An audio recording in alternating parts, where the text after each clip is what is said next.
Waiting cannot be a verb. On a frozen afternoon, my soul waits for me.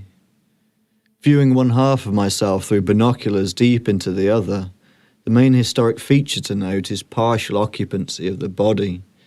Vivid green scars, wastelands of oblivion, a tangled mass of barbed wire, netting and scrap metal, 10-foot-high fences of faded wood, nervous-looking soldiers, leather-booted officers, and patrol dogs.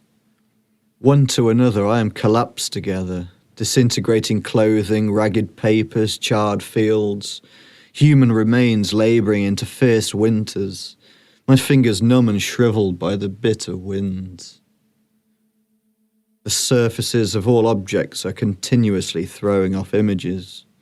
I look, but I realise I may never know. Pictures in an accidental frame. The strata either side of me bends outwards, the sky seen through a screen of beautiful icicles, kissing the surface of a perfect shimmering sea. How icy and windswept I appear at times. Autumn sits on my chest and moves like a copious landslide. The wind picks up and turns little eddies of yellow leaves over my bedspread and into my tea. I read old magazines with a squint because the light is bad, looking at half-formed ideas and unspeakable lies. It gives me a headache that hangs there all day. Things of an extreme nature only seem to touch someone else.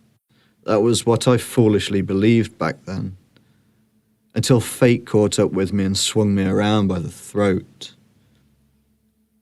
I tried to write myself into these little fictionalized tales.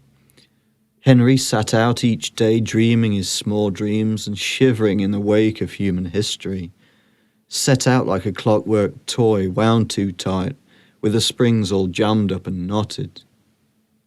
Nothing came alive off the page, and I was left with this sick feeling and being distinctly appalled. I went east hoping to find myself, see what life would have me do and where it wanted me. Stood on a busy street trying to separate from the chaos while being constantly invaded by the insanity of this riotous noise. A 7-year-old orphan girl tugged at my trouser leg and said, "Mummy, is it the end of the world?"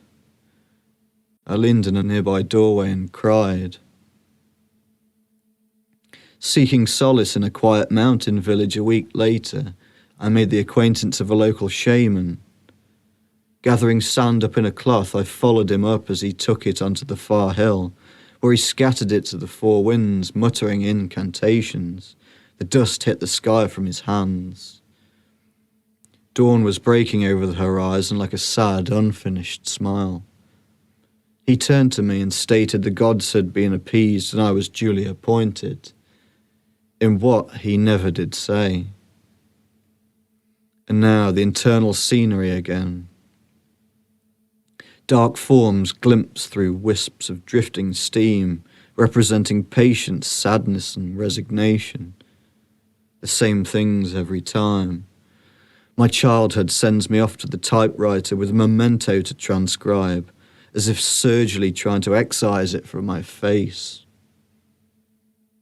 New language is simply downloaded into my brain by accessing various memories redistributed through the shattered emotions of a future concern.